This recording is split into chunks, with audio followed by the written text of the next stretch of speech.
따라하시겠습니다. 기도하면 응답받습니다. 기도하면 해결됩니다. 기도하면 성령 충만합니다. 기도하면 감사가 넘칩니다. 기도하면 하늘문이 열립니다. 기도하면 응답받습니다. 두 손 높이 드시고 주먹 꽉 쥐시고 아멘 삼창 아멘 아멘 아멘 아멘 아멘. 코로나 팬데믹 상황 속에 교회들이 다 어렵다고 그러죠. 우리가 건강한 교회가 되기 위해서 어떻게 하면 될까? 건강한 교회가 되기 위해서 어떻게 하면 될까? 영상을 잠깐 본 다음에 제가 말씀을 전하도록 하겠습니다.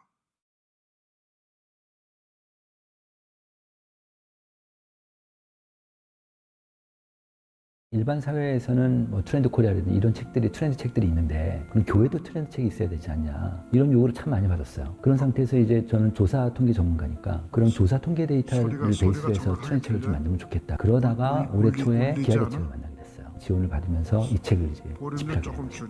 소리가 울리네. 변화해야 되고 혁신해야 되는데 저희가 데이터로 보면 이렇게 나와요. 어떻게 나오느냐, 우리 교회는 앞으로 교인수가 더 많아질 거야. 이게 하나의 지표잖아요. 응답한 우리나라 한국 전체 목회자의 25%가 그렇다고 대답을 해요. 한 60%는 더 감사할 거라고 생각하고. 그러니까 다 망하지 않아. 그래서 제가 이 교회가 어떤 교회인가 분석을 다시 해봤어요. 그랬더니 공통적인 특징이 몇 가지 나와요. 교회 연한이 짧은 교회일수록 이런 교회가 많아요. 변화 가능성이 높은 교회, 변신할 수 있고. 두 번째가 뭐냐면 목회자 연령이 낮을수록 이런 교회가 많아요. 목회자 연령이 낮을수록 이런 혁신이나 변화 가능성이 높은 거죠. 또 하나는 코로나 이전에 소그룹을 하잖아요. 소그룹을 지금도 유지하는 교회, 유줄이 높은 교회일수록 이런 교회가 많아요. 앞으로 이제 어디에 집중하느냐, 이런 과거의 전통적인 방식이 있잖아요. 될까요? 안 될까요? 저는 안 될 것 같아요. 이젠 대형교회도 좀 어려워질 거예요.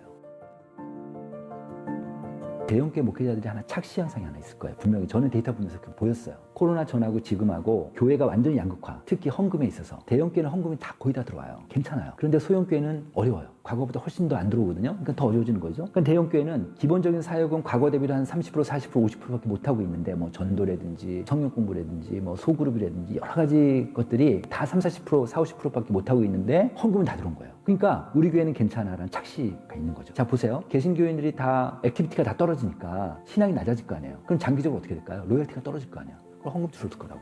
그죠? 그리고 이제 교회 매주 나가는 사람이 2주에 한 번씩 나오고 뭐 그 다음에 현장 예배 가는 사람이 이제 온라인으로 빠질 거고. 왜냐면 온라인 예배자들의 가장 큰 부정적인 특징 중에 하나가 신앙이 다 떨어지거든요. 10월 달부터 나와 있는 우리 일반 사회의 트렌드 책들의 공통적인 특징 중에 몇 가지가 있는데 2022년을 예측한 책들을 보면 대체로 개인이 최대화되는, 개인이 확장된다 이런 얘기를 많이 하고 있단 말이에요. 지금 그런 시대라고요. 그 다음 나홀로 문화. 나홀로 문화가 굉장히 팽배해지니까 사람들이 이제 어떻게 생각하냐면 나는 내가 원하는 시간에 내가 원하는 요일에 내가 그냥 혼자 예배를 드리고 싶어. 이런 성향들이 계속적으로 올라갈 거예요. 앞으로. 전체가 다 들어와서 한 장소에 예배 드리는 게 앞으로는 점점 더 그 강도가 약해질 거라고요. 그럼 어떻게 될까? 이런 시대 트렌드에서는 그럼 교회가 어떻게 대응해야 될까? 옛날에 그 과거 방식을 그대로 해야 될까요? 그럼 그런 교회도 결국은 어려워질 거라고 보는 거죠. 그럼 교회의 좀 과거 방식은 지금 50대, 60대 교회 리더십 그룹에 맞췄단 말이에요. 근데 앞으로 당장 20년, 30년 뒤에 교회 미래 교회를 본다면 누구한테 타겟을 맞춰야 돼요? 20, 30대예요. 그럼 20, 30대가 지금 어떻게 라이프 스타일이 어떤 걸 공부를 해야지. 영적인 성경을 바라보는 시각이 어떤지를 스타디를 해야죠. 우리 세대는요, 제가 이제 올해 60이에요. 이건 온라인이야, 이건 오프라인이냐, 이게 다 구분이 돼 있어요. 우리 아들이 32이거든요. 우리 아들이 하는 짓을 보니까 물건을 살 때 온라인으로 다 검색을 하더라고. 막 봐요. 그리고 물건 또 오프라인 가서 사. 그리고 다시 와서 또 온라인에서 나눠. 너무 매끄러운 거예요. 저도 뭐 MZ세대를 잘 모르죠. 근데 분명히 제가 관찰한 건 뭐냐면 이 온오프라인이 굉장히 매끄럽더라고. 그럼 앞으로 교회도 그렇게 가야 될 거 아니에요. 아, 우리 교회는 뭐 온라인 안 해. 이게 아니라 해라 마라가 아니라 굉장히 매끄럽게 가야 된다는 거죠. 이게 트렌드라면 결국 교회가 집중해야 되는 거는 이 미래 세대가 어떻게 할 건지 집중해서 볼 필요가 있겠다. 또 하나, 이들 세대의 그 특징 중에 하나가 뭐냐면 수직적인 관계가 아니지. 왜냐면 핸드폰으로 맨날 수평적으로 이렇게 하다 보니까 우리처럼 시키는 거 막 이런 게 아니란 말이에요. 작년 초에 아크 연구소라는 데서 20, 30대 청년들이 교회를 떠나는 아이들 조사를 했어요. 그랬더니 우리 때하고는 전혀 다른 결과가 나온 거야. 교회 떠나는 가장 큰 요인이 청년부 담당 목사의 권위주의 태도예요. 청년부 담당 목사라면 뭐 한 30대, 40대 목회자일 텐데 이 사람들도 그 기존 그 권위주의에 쏙 들어간 거지. 그러다 보니까 뭐 시키면 시키고 뭐 이런 것들이 아이들한테 힘든 거죠. 말하자면 약간의 세대 차이가 나는 거죠. 또 하나는 두 번째 요인이 뭐냐면 헌신 강요. 이거는 정말 우리 사회가 다른 거죠. 우리는 저한테 우리 목사님이 헌신을 강요하잖아요. 내가 인정받는 거야. 죽으라고 했죠. 우리 땐 그랬어요. 근데 지금 애들 안 그런가 봐. 헌신은 강요하니까 교회 싫은 거예요. 아, 그럼 나한테 월급을 줘야지. 이렇게 나오는 거지, 말하자면. 그러니까 완전히 다른 세대인 거죠, 말하자면. 이들 세대가 지금 어떻게 움직이는지를 보고, 예를 들면 지금 이 세대는 그야말로 이제 혼자 개인 중심의 그런 세계관을 갖고 있기 때문에 거기에 맞출 수 있겠다. 그러니까 그러려면 어떻게 될까요? 집단으로 하는 것들 중요하겠지만 그거와 병행적으로 해서 라이프 온 라이프. 이 개념이 뭐냐면 3대 삶을 삶 위에 삶, 라이프 온 라이프. 삶 나누는 거야. 그러니까 아드폰테스라고 이제 본질로 들어가는 거지. 그야말로. 이제 복음을 1대1로 나누는 거지. 삶을 1대1로 나누는 거죠. 그러니까 이제는 삶으로 전도할 수밖에 없잖아요. 삶으로 전도 안 하면 전도가 안 될 거예요, 이 시대가. 이제 그쪽으로 가지 않을까. 그래서 저는 이제 앞으로 이제 라이프 온 라이프 쪽으로도 트렌드가 계속 바뀔 거다 이렇게 보고 있습니다. 지금 모든 목회자들이 이제는 다음 세대 교육에 대해서 부모 교육을 얘기하고 있어요. 확실히 그 트렌드로 가고 있어요. 근데 왜 부모 교육이 먹히냐면 저는 중학교 때부터 교회를 다녔는데 저 혼자 다녔어요. 제 친구 전도로. 엄마, 아버지 좀 교회 가자, 교회 막 제가 그냥 사정해서 교회 모시고 가고 막 그랬단 말이에요, 제가. 우리 세대는 그랬지만 지금은 거의 80%가 부모가 교회 다녀요. 아이들이. 80이 뭐예요? 한 90%. 지금 모태신앙 비율 한 60% 좀 넘거든요. 이러다 보니까 이제 한국 개신교는 가족 종교화가 됐어요. 어느 정도냐면 크리스찬 중고생들한테, 교회 다니는 애들한테 앞으로 어른이 되면 교회를 다니겠습니까? 이렇게 물으면 평균 35%가 교회를 안 다니겠대요. 그게 좀 달라요. 그게 부모, 양부모 다 교회를 안 다니는 아이들은 거의 70%까지 올라가요. 이 정도로 차이가 나고 있거든요. 그런 측면에서 보면 이제 부모 교육이 되게 중요하다. 코로나 이후에 현재 기준을 봤을 때는 코로나 이전에 지금 교회를 다니는 사람이 지금 교회 안 다니는 30%쯤 돼요. 30%가 지금 빠져 있는 상태거든요. 그러니까 어떻게 보면 코로나 이후에 포스트 코로나 시대는 이전 대비 70%에 다시 리스타트하는 거랑 마찬가지예요. 그죠? 그렇게 되는데 교회 학교 아이들은 53%가 없어졌어. 지금 이건 되게 큰일이지. 한국이 미래를 생각하면 어떻게 해요? 얘네들도 없어졌는데 걔네들 중에서 상당 부분이 부모들이 교회를 다니는 크리스찬 애들이거든요. 그런 측면에서 보면 부모들 교육하는 게 되게 중요하겠다. 예를 들어서 서울의 강북 지역의 어떤 교회는 부모 스쿨이라는 걸 예전부터 했어요. 부모 스쿨을 예전부터 한 기수당 뭐 몇십 명 해가지고 이제 뭐 졸업시키고 했는데 코로나 전까지는 별로 그 효과를 잘 몰랐다가 코로나 이후에 보니까 그 효과가 나타나는 거예요. 어떻게 나타나느냐? 그 부모 스쿨한 그 교회는 애들이 안 줄었어. 학생들이 안 주는 거예요. 부모들도 다 교회를 지키는 거지. 그 교회는 오히려 교회가 줄지 않아. 이런 효과가 나타나는 거예요. 그러니까 부모 교육이 되게 중요하겠구나. 부모 교육이. 우리나라 개신교인들 중에서 가정 예배 드리는 비율이 한 20%가 좀 안 돼요. 한 15에서 한 20% 왔다 갔다 하는데. 근데 지금 청소년 아이들 중에서, 그러니까 교회 다니는 아이들 중에서 코로나 이후에 본인의 신앙에 가장 도움을 준 게 무엇입니까? 이렇게 물으면 과거에는 집회였어요. 교회 수련회 간 여름 수행 안 되는 이런 건데 지금은 여름 수행 못 가니까 코로나 이후에는 물론 이제 오래 가는 교회도 많지만 가장 높게 나오는 게 가정 예배였어요. 이건 되게 우리한테는 인사이트가 컸지. 우리가 분석자 입장에서 보면 아이들이 교회에서 잘 신앙생활 못한 가정 예배를 통해서 신앙을 도움을 받는단 말이에요. 그런데 가만 생각해 보세요. 가정 예배가 아무나 드리는 게 아니거든. 일단 부부관계가 좋아야 돼. 그렇잖아요, 그죠? 부부관계가 좋은데 그것도 맨날 부부끼리 술 마시면서 좋은 거 의미가 없어. 그러니까 부부가 영적인 대화를 할 수 있는 그런 관계가 돼야지만 가정 예배 드릴 거 아니에요. 그런 가정 예배를 드리는데 근데 부모하고 자녀 관계도 좋아야지 애들이 들어오지.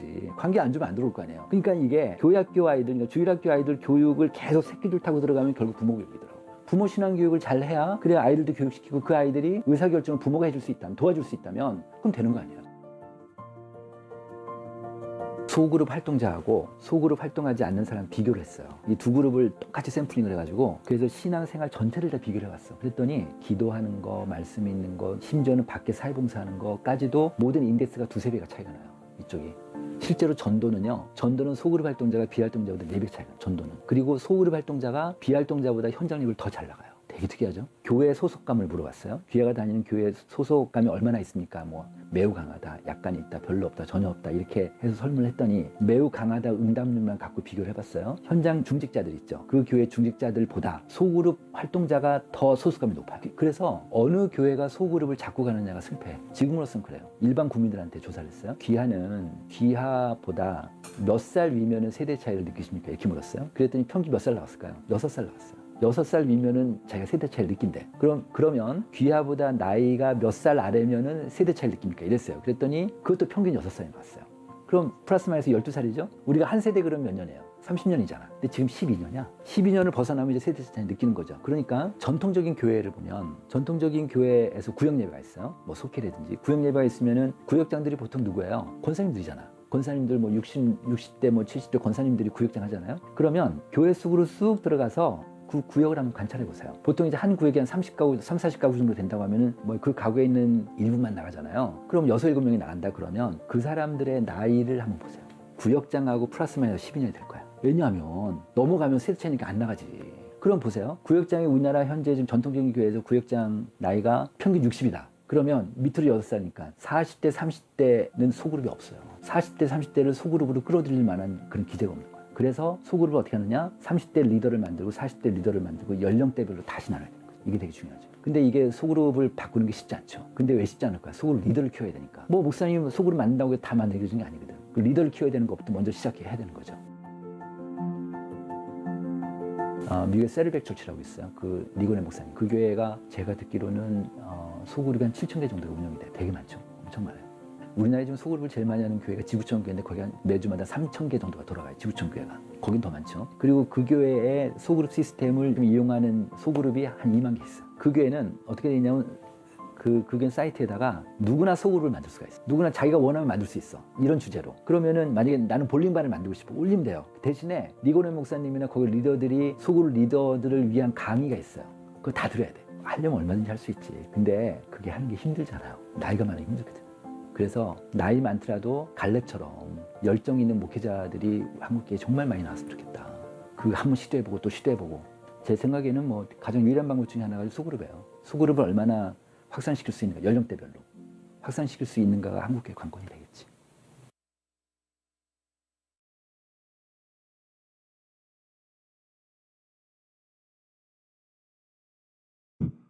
할렐루야. 네. 소리가 너무 왕왕 울려가지고 가만히 자세히 들어야 되는데 아마 정리가 잘 안 되실 수 있을 거예요. 코로나 이전과 코로나 이후에 예배 인원이 20%에서 25% 감소됐다. 그렇게 이야기하고 코로나 이후에 유튜브 예배를 드리는 것에 익숙해 있어서 계속 유튜브 예배를 자기는 선호한다. 한 40% 정도 되고 나는 유튜브 예배보다는 예배당에 나가서 예배를 드리는 게 좋다. 50% 정도 되고요. 나머지 한 10%는 그냥 긴가민가 하고 작은 교회 50명, 100명까지 모이는 작은 교회들은 수입 지출에 대한 문제도 확 줄어들고 예배 인원도 줄어들고 그래서 전국적으로 한 10,000교회 정도 6만 교회 중에서 10,000교회면은 이거 많은 거거든요. 10,000교회 정도가 작은 교회가 문을 닫았다. 이제 그런 얘기고 대형 교회 뭐 500명, 1,000명 이렇게 모이는 대형 교회는 예배 인원이 20%, 30%까지 줄어도 수입에 대해서는 뭐 한 5%, 10% 정도밖에 안 줄었다. 그러니까 우리 대형 교회는 괜찮다 이렇게 생각하지만 위험한 발상이다. 그렇게 이야기하고 있습니다. 결론적으로 저 영상만 보면은 소그룹 모임을 많이 가져야 된다. 소그룹 모임 그리고 앞으로는 철저하게 개인주의화 공부하는 것도 혼자 밥 먹는 것도 혼자 노는 것도 혼자 하는 거니까 개인주의화 되다 보니까 교회가 그런 쪽으로 신경을 써야 된다. 그렇게 이야기를 하고 있습니다. 저도 그 분야에 대해서 동감은 하지만 가장 중요한 건 성경적으로 돌아가면 제가 오늘 골로새서를 읽은 이유는 골로새서는 1장부터 4장까지 되어져 있습니다. 4장까지 되어져 있는데 1장부터 4장까지의 내용이 뭔고 하니 첫 번째 따라가시겠습니다. 예수 안에서 믿음을 지켜야 된다. 철저하게 예수 안에 믿음이 있어야 된다는 겁니다. 다시 말해서 소그룹을 많이 가졌어도 예수를 빼버린 모임은 소용이 없다는 거예요. 철저하게 예수 안에 있어야 된다. 그런 의미. 이 골로새서는 AD 62년경에 사도 바울이 로마의 옥중에 있을 때 골로새 교인들에게 쓴 편지의 내용입니다. 다시 말해서 그때나 지금이나 세상 분위기라고 하는 것은 늘 똑같습니다. 왜? 그때도 주님 오신다 그랬고, 지금도 주님 오신다 그랬고, 계속 지구의 종말이 온다 그렇게 이야기하는 거니까, 가장 중요한 것은 뭐 소그룹으로 모이든지 여러 예배의 순서를 다양하게 하든지 다른 건 다 좋은데, 중요한 건 예수 안에 있는 모임이어야 된다라고 하는 이야기를 성경은 이야기하고 있고, 사도 바울은 이야기하고 있습니다. 그다음에 두 번째, 따라하시길. 예수의 사랑, 성도의 사랑. 예수 사랑, 성도의 사랑이 없으면 안 된다, 그런 얘기입니다. 그래서 같이 모였어도, 소그룹으로 모였어도 생각이나 행동이나 뭐 자기가 경영하는 사업이나 직업이나 이런 것이 같을 수는 있지만 예수의 사랑으로 하나로 묶어지지 않으면 안 된다, 그런 의미를 가져다 주고 있고요. 그 다음에 세 번째로는 하늘에 소망을 둬야 된다. 하늘에. 대부분 개인주의화 되다 보니까 하늘에 소망을 두지 않고 미래에 나는 어떤 사람이 될 것인가라고 하는 것보다는 하루하루를 그냥 즐기면서 하루하루를 그냥 성실하게 살아가는 것으로 만족한다는 거죠. 그래서 결혼하는 거 별로 좋지 않고, 둘이 그냥 만나서 동거하는 거 정도, 혼인신고하지 않고 애는 있어도 되고 없어도 되고, 뭐 그러니까 그냥 철저하게 자기 중심인 거죠. 그래서 성경은 말하기를 철저하게 하늘의 소망을 두고 살아야 된다. 하늘의 소망을 두고 살아야 된다, 그런 얘기고, 네 번째로는 현실에 있어서 늘 감사하는 마음을 잊어버리면 안 된다는 거예요. 감사한 마음. 그래서 그 감사는 집에서 감사, 나가서 감사, 사람과의 관계성에 대한 감사, 하나님에 대한 감사, 우리의 생활에 대한 감사, 여러 가지 감사가 있는데, 감사한 마음, 감사한 생각, 감사한 믿음, 그런 생각으로 일관해야 된다, 그렇게 이야기하고 있습니다. 글을 하나 읽어드리면, 제목은 고맙습니다, 감사합니다, 사랑합니다. 마음에서 고마우면 고맙다고 말을 합시다. 마음에서 미안하다고 느낌이 오면 미안하다고 말을 합시다. 다시 말해서 고마운데도 고맙다고 말을 안 해요. 미안한데도, 잘못을 했는데도 미안합니다, 잘못했습니다 말을 안 해요. 왜? 철저하게 자기 중심이니까. 고맙지만 쑥스러워 고맙다는 말을 못하면 상대방은 섭섭해 할 것입니다.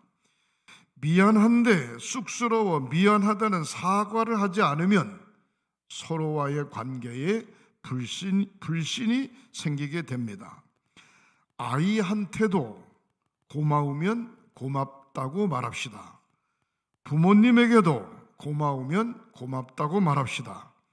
친구에게도 고마우면 고맙다고 말합시다. 고마우면 고맙다고 말로 표현할 때 따뜻한 사랑이 오가게 됩니다. 한번 따라 하시겠습니다. 고맙습니다, 감사합니다, 사랑합니다. 여러분, 좋은 말을 자꾸 하다 보면 거기에 익숙해져서 그곳에 자기 자신도 모르는 사이에 그 삶에 푹 빠지게 되어 있습니다. 알고는 있지만 마음속에만 생각하고 표현을 못하는 이 말, 고맙다는 소리를 들으면 자랑스러운 마음이 생기고, 감사하다고 하는 말을 들으면 내 자신이 뭔지 모르게 으쓱해지고, 사랑한다고 하는 말을 들으면 삶이 즐거워지는 것입니다. 마음속에만 자리 잡고 표현하지 못했던 말 따라하시겠습니다. 고맙습니다, 감사합니다, 사랑합니다. 옆에 사람하고 한번 하시겠어요? 시작. 고맙습니다, 감사합니다, 사랑합니다. 할렐루야. 행동으로 옮기지는 못해도 입으로 표현할 때 삶이 즐거워지고 웃을 수 있게 되고 결국 행동으로 옮길 수 있게 되는 것입니다. 오늘 전체적으로 말씀을 정리한다면 첫 번째로 따라하시겠습니다. 생각을 건강하게 가져야 됩니다. 여러분, 아무리 어려워도 어렵다면 점점 더 어려워요. 힘들어도 힘들다면 점점 더 힘들어요. 그래서 생각을 건강하게 가져야 됩니다. 고린도전서 9장 23절에 보면 내가 복음을 위하여 너의 모든 것을 행함은 복음에 참여하고자 함이니라. 사도 바울이 복음 때문에 골로새 교회 교인들이 인본주의적으로 하는 행동을 사도 바울도 그대로 한다 이 말이에요. 그대로 하는 이유는 그들을 복음으로 끌어들이기 위해서, 하나님의 말씀으로 끌어들이기 위해서 하는 행동이다. 그렇게 이야기하고 있습니다.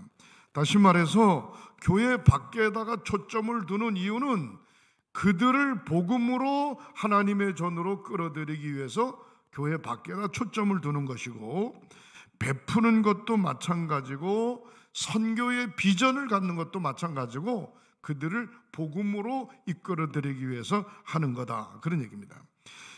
고린도 후서 5장 17절에 보면 이렇게 이야기하고 있습니다. 그런즉 누구든지 그리스도 안에 있으면 새로운 피조물이라. 이전 것은 지나갔으니 보라 새 것이 되었도다. 따라하시겠습니다. 예수님을 나의 구주로 고백한 다음부터 나는 새 사람이 됐습니다. 아멘. 예수를 나의 구주로 고백한 다음부터 저와 여러분들은 새로운 사람이 됐다라고 하는 사실을 확신해야 됩니다. 이런 확신이 없으면 자꾸 엉뚱한 짓을 하게 되고 믿음이 없는 말을 하게 되고 믿음이 없는 행동을 하게 되는 것입니다. 크게 두 번째로 생각해 볼 때 따라하시겠어요? 말씨가 건강해야 합니다. 말씨가 건강해야 합니다. 빌립보서 4장 13절에 내게 능력 주시는 자 안에서 내가 모든 것을 할 수 있느니라 말씀하고 있고, 고린도 후서 1장 20절에 하나님의 약속은 얼마든지 그리스도 안에서 이해가 되니 그런즉 그로 말미암아 우리가 아멘하여 하나님께 영광을 돌리게 되느니라 그랬습니다. 말씨가 긍정의 말을 늘 가져야 된다는 겁니다. 똑같은 말을 해도 억양이나 톤에 따라서 기분이 좋을 수도 있고 기분이 나쁠 수도 있어요.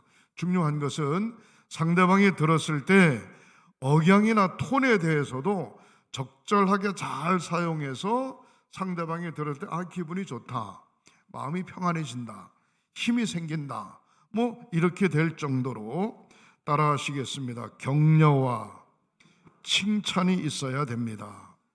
서로가 서로를 높여주어야 됩니다. 격려하고 칭찬하고 깎아내리는 게 아니고 서로가 서로를 높여주어야만 됩니다. 우리는 하나님을 믿는 하나님의 자녀로서 영의 사람입니다. 영의 사람이기 때문에 자기 자신의 영성, 상대방의 영성에 흠집이 가지 않도록 우리는 항상 말을 조심해야 되는 것이죠. 그 다음에 빌립보서 4장 15절에 그리스도의 평강이 오늘 골로새서 3장 15절에 그리스도의 평강이 너의 마음을 주장하게 하라. 너희는 평강을 위하여 한 몸으로 부르심을 받았나니 너희는 또한 감사하는 자가 되라. 예수 그리스도의 평강, 하나님의 영이 우리의 마음을 주장하게 해서 그 평강 때문에 우리가 주님의 자녀로 부름을 받았으니 모든 매사에 되어지는 하나하나의 모든 일들을 감사한 마음으로 하라. 감사한 자가 되라. 그렇게 이야기하고 있습니다. 크게 세 번째로 생각해 볼 때 따라 하시겠으면 행동이 건강해야 합니다. 행동이 건강해야 됩니다. 갈라디아서 5장 26절에 헛된 영광을 구하여 서로 노엽게 하거나 서로 투기하지 말지니라. 순수한 복음, 선교, 구원, 구령의 열정, 이것 외에는 헛된 영광을 구하여 서로를 노엽게 하거나 서로 투기하거나 서로 싸움질하지 말라, 이 말이에요. 철저하게 우리가 지켜야 될 것은 뭔고 하니 순수한 복음인 줄 믿으시기를 주님의 이름으로 축원합니다. 복음에 대해서는 절대로 양보하면 안 돼요. 내가 늘 그런 얘기 하죠. 집안에서 예수를 안 믿는 가족 식구들한테 모든 건 다 양보할 수 있지만 예배 드리는 것, 교회 가는 것, 예수 믿는 것, 신앙생활 하는 것, 이거는 절대로 양보하면 안 돼. 양보하는 순간 온 가족 식구가 영적으로 다 죽습니다. 나만이라도 영적으로 깨어 있을 때 가족이 회복할 수 있는 기회가 반드시 오게 될 줄 믿으시기를 주님의 이름으로 축원합니다. 갈라디아서 6장 9절에 우리가 선을 행하되 낙심하지 말지니 포기하지 아니하면 때가 이름에 거두리라. 그래서 착한 일, 선한 것을 착한 일 그렇게 이야기할 수 있는데 원어상에서는 착한 일이 아니고 믿음을 지켜가는 것을 이야기하는 겁니다. 믿음을 지켜가는 일을 행하되 낙심하지 말지니 포기하지 아니하면 때가 이름에 거둔다 그랬어요. 나는 기도도 열심히 하고 나는 예배도 열심히 드리고 나는 선한 양심을 가지고 믿음을 잘 지키려고 하는데 저 사람은 안 그렇고 저 사람도 안 그렇고 저 사람도 안 그렇다 이 말이에요. 그러나 그것 보고 낙심하거나 포기하지 마라 이 말이에요. 끝까지 섬기는 일에 공동체의 존중성, 자기 자신을 희생할 줄 아는 마음, 영적인 성령 충만함, 그걸 잘 지키면 때가 이름에 거두는 날이 반드시 온다. 그렇게 이야기하고 있습니다. 마지막 네 번째로 따라 하시겠습니다. 믿음이 건강해야 합니다. 믿음이 건강해야 됩니다. 믿음이 비판적이면 건강해질 수 없습니다. 믿음이 비판적이지 않고 격려하고 또 칭찬하고 또 우리가 함께 힘을 모으고 하나님의 임재와 능력을 믿고 그럴 때 건강한 믿음을 소유할 수 있습니다. 갈라디아서 6장 14절에 다 같이 한번 읽겠습니다. 시작. 그러나 내게는 우리 주 예수 그리스도 십자가 외에 결코 자랑할 것이 없으니 그리스도로 말미암아 세상이 나를 대하여 십자가에 못 박히고 내가 또한 세상을 대하여 그러하니라 그랬습니다. 믿음이 건강하다고 하는 얘기는 어떤 경우에서든지 내가 십자가 외에는 결코 자랑할 게 없다. 십자가를 무시할 것도 아니고 십자가를 잊어버릴 것도 아니고 십자가와 전혀 관계없는 것도 아니고 나의 모든 인생의 삶은 십자가의 기준이 되는 것을 사도 바울은 이야기하고 있습니다. 갈라디아서 6장 15절 보시겠어요. 할례나 무할례가 아무것도 아니로되 오직 새로 지으심을 받은 것이 중요하니라. 구약의 유대인들은 할례 받은 것을 대단히 자랑스럽게 생각했습니다. 다시 말해서 할례 받은 것은 하나님의 자녀로서의 예표다 그렇게 생각했습니다. 그러나 그런 할례가 중요하냐 무할례가 중요하냐 이건 아무런 의미가 없다는 겁니다. 가장 중요한 것은 예수의 피값으로 새로 지으심을 받았다. 새로 내가 태어났다. 그것이 더 중요하다. 그렇게 이야기하고 있습니다. 16절 무릇 이 규례를 행하는 자에게와 하나님의 이스라엘에게 평강과 긍휼이 있을지어다. 17절 또 이후로는 누구든지 나를 괴롭게 하지 말라. 내가 내 몸에 예수의 흔적을 가졌노라. 철저하게 내 몸에 예수의 흔적을 가졌다. 나를 괴롭게 하지 말라. 우리가 신앙생활할 때 그래서 하나님을 높이는 예배, 구령의 열정이 있는 예배, 하나님의 능력이 임재하는 예배, 예배의 영적 승리자들이 되어져야 되는 줄 믿으시기를 주님의 이름으로 축원합니다. 마지막으로 소그룹이라고 하는 것은 교회 학교는 교회 학교 소그룹 예배를 별도로 드리고, 중고등학교는 중고등학교대로, 청년부는 청년부대로 소그룹 모임은 같지만, 이제는 어머니 아버지하고 모두가 다 같이 정상적 주일 예배, 본 예배에 나와서 예배를 함께 드려야 된다는 겁니다. 그 이유는 뭔고 하니, 부모와 함께 신앙생활을 한 75%에서 86%까지가 마지막까지 신앙을 잘 지켜가고, 부모와 함께 신앙생활을 하지 않고 중간에 예수를 믿은 사람들이 22%밖에 되지 않는답니다. 그렇다면 어머니 아버지 때에 함께 신앙생활 한다고 하는 것이 얼마나 중요한지 몰라요.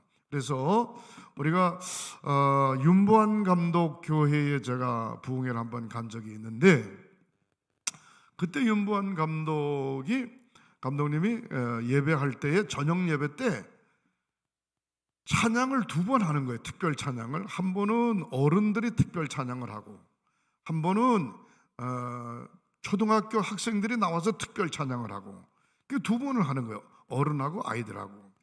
그 다음에 그 이튿날은 남선교에서 특별 찬양을 하고, 그 다음엔 중고등부 애들이 2번째 나와서 특별 찬양을 하고, 또 그 다음 날은 여선교에서 특별 찬양을 하고, 그 다음엔 청년들이 나와서 특별 찬양을 하고, 찬양을 2번씩 하는 거예요. 근데 물었어요. 집회가 끝난 다음에 윤 감독님 찬양을 어른들하고 아이들하고 2번씩 그렇게 하냐고. 그랬더니 자기들은 주일날도 그렇게 한대요. 주일날도 교회 학교 소그룹 예배를 별도로 드리고, 대예배 11시에 다 나와가지고 본 성가대가 찬양을 하면 교회 학교 학생들이 나와가지고 찬양을 하든지 워십 율동을 하든지 뭐 그렇게 하고 같이 앉아서 예배를 드린다는 거예요. 그러면 조금 산만하거나 어수선하지 않겠냐? 근데 처음에는 잘 못 견디고 어수선했는데 1년, 2년 지나가다 보니까 습관이 되니까 잘 견디고 엄마하고 아빠하고 같이 예배 드리는 게 좋아하더라고. 그런 얘기를 하더라고요. 그래서 내가 이 팬데믹 이후에 교회 학교 학생들이 교회를 잘 안 나오고, 또 부모가 예수를 안 믿으면 교회 안 보내고, 그러다 보니까 교회 학교가 확 침체가 되는 겁니다. 그래서 이제 제 생각에는 교회 학교 학생들도 가끔 우리가 11시 예배 때 할머니, 할아버지, 엄마, 아빠 다 모여가지고 예배드리고 찬양도 한번 하고, 그 다음에 교회 학교 학생들도 나와가지고 찬양도 특성도 한번 하고 뭐 그랬으면 좋겠다, 그런 생각을 갖습니다. 그래서 건강한 교회는 뭐 다른 거 이야기할 거, 건강한 교회는 예배를 잘 드리는 교회가 건강해지는 거고, 예배를 잘 드리게 하기 위해서는 소그룹 모임을, 여러 가지 소그룹 모임을 많이 가져야 된다는 거죠. 그래서 교회의 소그룹 모임은 교회 학교, 그 다음에 속회 예배, 우리 선교 예배, 선교회, 이런 것이 소그룹이라고 이야기할 수 있는데, 올해 2023년도부터는 속회 편성표를 잘 보세요. 속회 편성표를 보고 철저하게 속회에 빠지는 일이 없도록, 속회 보고서에 빠지는 일이 없도록, 만약에 속도원들이 안 모이면 자기 혼자라도 찬송가 불러, 그리고 성경 읽고 기도하고 속도원들을 위해서 간절히 기도하고 속회 보고를 하세요. 그래서 절대로 여기 보면은 공백이 없도록, 속회 보고서에 공백이 없도록 속장님들이 책임지셔야 되고, 각 지역장님들이 책임지셔야 되고, 총무들이 책임지셔야 되고, 하여튼 철저하게 하나님 앞에 예배해서 소그룹 모임을 자주 가질 때 그 교회가 건강한 교회가 되는 겁니다. 소그룹 모임을 갖지 않으면 세상 없어도 건강한 교회가 될 수 없어요. 그래서 2023년에 교회학교가 살아나고 속회가 살아나고 각 선교회가 불일듯이 살아나고 이 사명을 잘 감당하는 저와 여러분들이 되시기를 주님의 이름으로 축복합니다. 기도하시겠습니다. 하나님 감사합니다. 2023년도에 우리 횡성교회가 건강한 교회, 건강한 교회학교, 건강한 속회, 건강한 선교회가 되도록 축복하여 주시옵소서. 예배에 집중하게 하시고 복음에 집중하게 하시고 전도와 선교에 집중하게 하시고 중보기도에 집중하는 계기가 될 수 있도록 인도하여 주시옵소서. 근본 원래의 모습으로 회복되어지는 저희들이 되게 하시옵소서. 예수님의 이름으로 축복하고 기도하옵나이다. 아멘. 아멘.